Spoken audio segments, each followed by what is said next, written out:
Hey, how you guys doing again? It's another project for me. Customer gave me this Craftsman leaf blower. It's a 200 mile an hour 430 CFM Craftsman 25cc gas blower. His complaint is that, you know, while it starts and stuff, it doesn't idle high. So when you pull this trigger over here, it just bogs down. So we're going to start it up and see what his complaint is. So it starts up, my hand's on the trigger, it looks like it's going to bog down. I have to keep...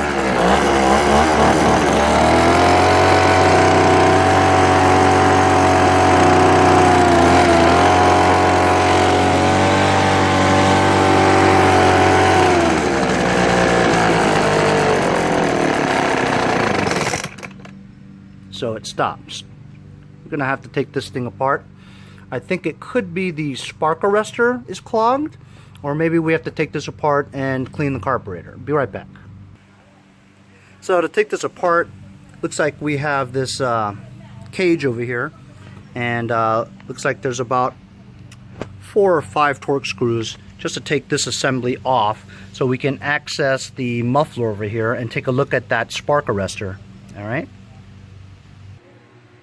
Alright, so not everybody has, you know, torque keys, but you know, sometimes you can get kits that give you torque keys, and this is actually an Allen key. So there was only 3 screws for the Allen key. The torque keys was for the gas tank. I took them off anyway. I got a feeling I'll be using them anyway. So let's remove the spark plug boot, all right, and remove the cover.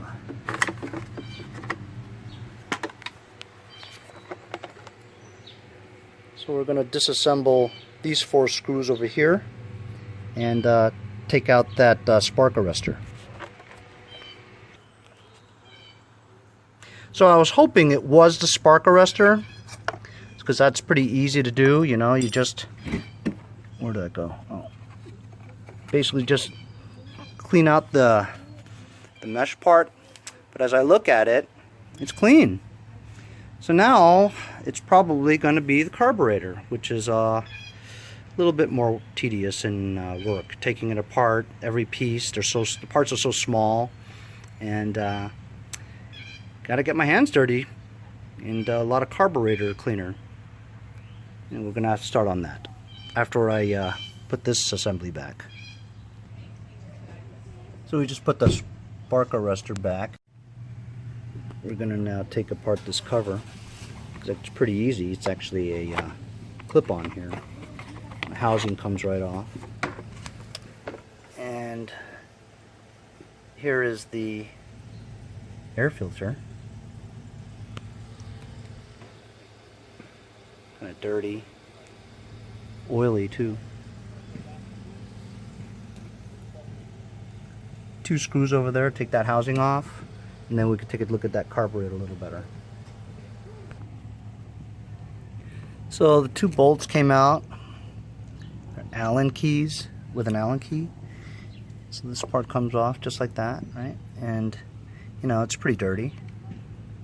This is the carburetor here, the gasket on the back, and throttle lever goes into that hole over there. So I'm going to disconnect these 2 hoses, clamp them off so that the fuel doesn't run out, and take this apart and with some gum out carburetor cleaner. But you know, it looks okay. I mean, it's a little dirty on the outside, but you know, maybe some of that stuff got in there. We'll see what happens.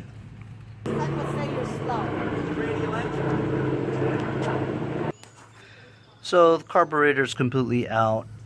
There's the gasket that was between the engine block and the carburetor. And so if you'll notice, it's pretty dirty on the outside. The inside is another story. It looks okay. But when you're cleaning this stuff, I eventually do want to take apart this diaphragm area right here. But I don't want to get all the outside dirt onto the inside. So you just get like one of these containers and just do some gum out jet spray carb choke parts cleaner and blast the heck out of it, you know. this is pretty harsh stuff, so I would wear like latex gloves. I'm not wearing it right now because I've got this container, and so I'm just doing some preliminary spraying. It gets the gunk out really well, you know. It's about $3 or $4 for a can of this stuff. You go through probably a can when you're cleaning a carburetor, you know. If it's really dirty, you're gonna go through a can. Anyway, I'll be back. So now I've just sprayed the outside, and I'm just gonna go ahead and poke holes into. Oh, I just sprayed the camera. Try to get all the holes in here, you know. It's hard to, show you with one hand because I'm holding the camera. Just spray the heck out of every little hole or attachment in here. And then I'm going to open up this diaphragm area and clean that part too. But if you look inside, it's pretty clean. Got all the holes in there. You may want to take a little needle or those twisty ties from bread and shear off one side and then stick that in there and try to clean out the little holes, which I'm going to do. And then we'll take these 4 bolts off here and look at the diaphragm. So it was really easy to take off these 4 little small screws with a regular Phillips. Really easy. And so you take that off, yeah, you got a little bit of residue there through the reservoir. And it looks like there's some debris on that mesh diaphragm cover. We'll just clean that out. But the rest of it looks pretty clean. Press the bulb. Fuel comes out, so you know nothing's blocked, right?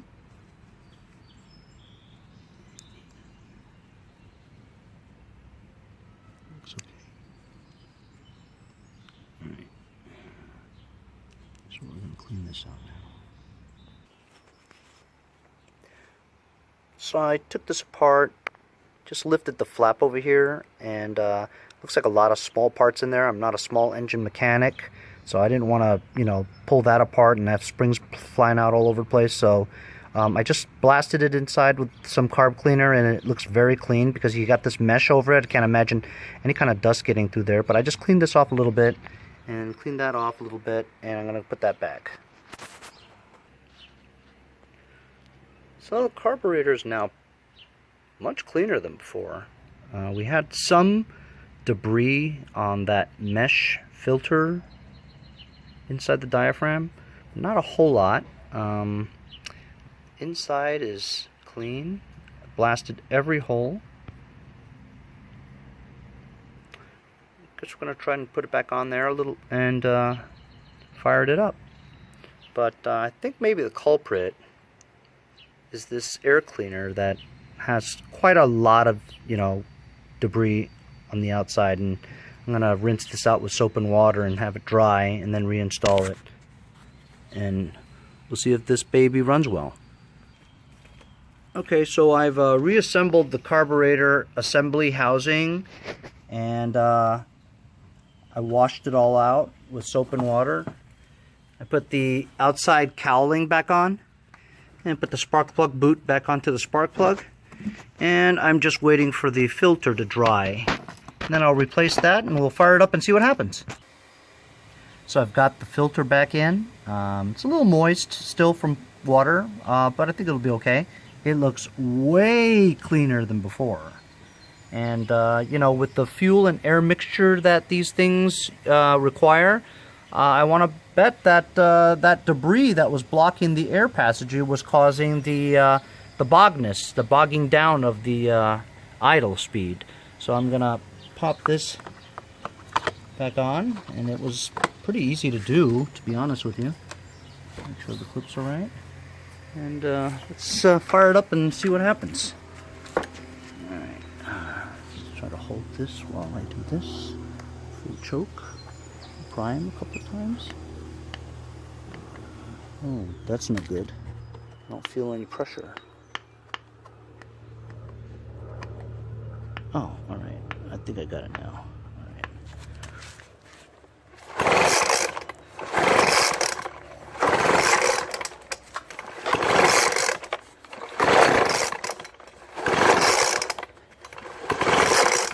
impossible to do with one hand.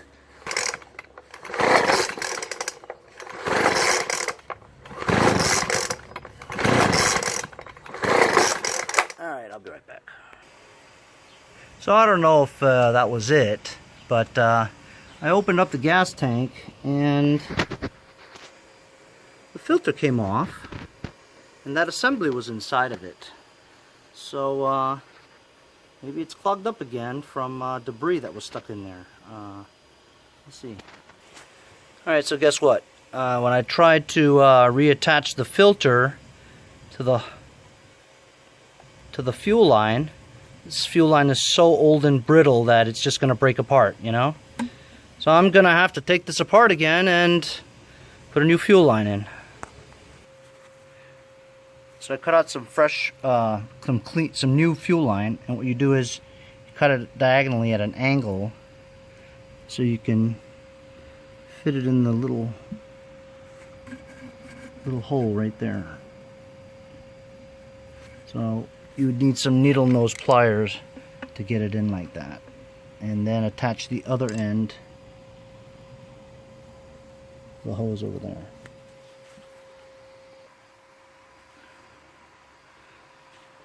So it's in the hole, and then if you look here, it's kind of sticking out a little bit there. So then you take your needle nose pliers, grab that end, and slowly pull it in, not too hard. See?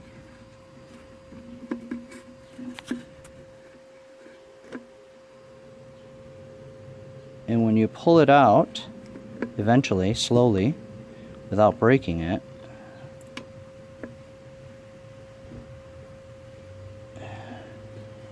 you get this end out, right? And then you cut a horizontal line through it so that you can attach it back onto the filter. So you get another one.